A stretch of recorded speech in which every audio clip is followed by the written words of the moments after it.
আসসালামু আলাইকুম। আজ আমি আপনাদের নিয়ে এসেছি এমন একটি ফসলের মাঠে যেখানে একই সাথে আম, ধান এবং বেগুন চাষ করে কৃষক দারুণ লাভবান হচ্ছেন। বিশ্বাস করা কঠিন হলেও সত্যি, একই জমিতে আম, ধান আর বেগুনের সাথী ফসলের চাষে এই সাফল্য আমাদের অর্থনীতিকে করছে সমৃদ্ধ এবং আমাদের কৃষকদের অনুপ্রেরণা যোগাচ্ছে। যেখানে শুধুমাত্র একটি জমিতে একটি ফসলের উপর আমরা অধিকাংশ কৃষক নির্ভরশীল থাকি, সেখানে একই সাথে আমাদের এলাকায় এই কৃষক তিনটি ফসল থেকেই লাভবান হচ্ছেন। আমাদের দেশে অনেক কৃষক আম বাগানের প্রথম পর্যায়ে ধান চাষ করলেও একই সাথে আম, ধান এবং বেগুনের চাষে ঝুঁকি নিতে চান না।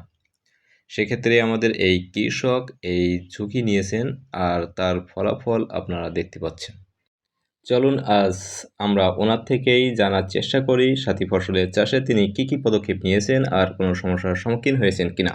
এখান থেকে তিনি কি পরিমাণ ফসল উৎপাদন করছেন আর বিশেষ করে বেগুন চাষের এই সাফল্যের কারণ জানার চেষ্টা করব ওনার মাধ্যমে। ভালো আছেন? হ্যাঁ, ভালো। এখন ভালো? এই তো আছি ভালো।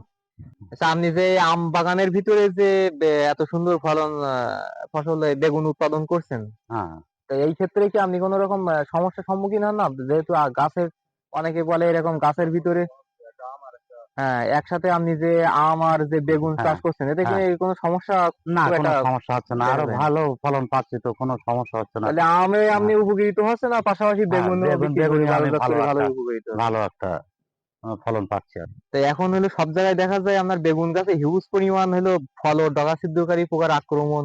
তা আপনার এই ক্ষেত আমি দেখতেছি সেই অনুযায়ী খুবই ভালো। কোথাও এটা ফল ও ডগা ছিদ্রকারী পোকার আক্রমণ দেখা যাচ্ছে না। হ্যাঁ, তো এর রহস্যটা আমি একটু আপনার কাছ থেকে জানতে চাচ্ছিলাম যে আপনি হ্যাঁ, কিভাবে পরিচর্যা করেন, হ্যাঁ, যাতে অন্য কৃষক বিন্দু যারা আছে তারাও একটু শুনে উপকৃত হইতো। হ্যাঁ। আমি ওই সাদা মাছির জন্য প্যানেল দিচ্ছি, ওই সঙ্গে লিকার দিচ্ছি। আর জি, আরেকটা কি যেন ওই আ সিনজেন্টা আ কিছু সি দেন নাকি? সিনজেন্টা দিচ্ছি ডোক পোকার জন্য। সিনজেন্টা সিনজেন্টা আছে ইনসিপিও, এনসিপিও হ্যাঁ, দিচ্ছেন। ইনসিপিও দিচ্ছি ডোক পোকার জন্যে। মোটামুটি ভালো ফল পাচ্ছি মোটামুটি। ভালো ফল পাচ্ছেন। ভালো রেজাল্ট কোনো ওই এখনো পর্যন্ত আমার গাছে ডোক দেখা যাচ্ছে না। মানে ডোক পোকা লাগেনি। তা আপনার এই জাতটার নাম যদি একটু বলতেন, কি জাত লাগাইছেন এই বেগুনের, কি জাত এগুলো? এটা হচ্ছে মহাভারত আছে, আর একটা রয়েছে আপনার পার্থিব, যেটা আমাদের কৃষি অফিস থেকে দিয়েছিল। জি, জি। প্রতিদিন লাল তীর কোম্পানি। প্রতিদিন কি পরিমাণ বেগুন আপনি বাজারের জন্য উত্তোলন করছেন? তা আমি প্রতিদিন ৩ মণ ৩.৫ মণ করে বেগুন তুলি। তা আপনি এই কীটনাশক গুলো সংগ্রহ করেন কোথা থেকে? এই জীবনগাছা আর কি কৃষক বন্ধু ট্রেডার্স এর ওখান থেকে, ওই রায়হান ভাইপো, ওই দোকান থেকে আমি জি, জি, সংগ্রহ জি। করি। তা ঠিক আছে কাকা, ধন্যবাদ। হ্যাঁ, ভালো থাকেন। হ্যাঁ, আসি হ্যাঁ, ভালো আমরা। থাকেন।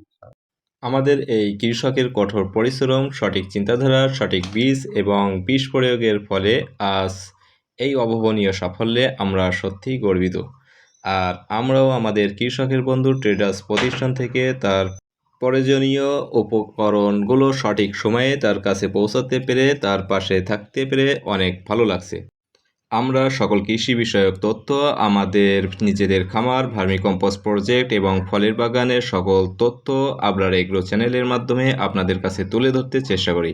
আপনারা আমাদের এই ক্ষুদ্র প্রচেষ্টাকে সাপোর্ট করতে এবং আমাদের পাশে থাকতে আমাদের আবরার এগ্রো চ্যানেলটি সাবস্ক্রাইব করবেন। আপনাদের সকলের সুস্থতা কামনা করি। ধন্যবাদ।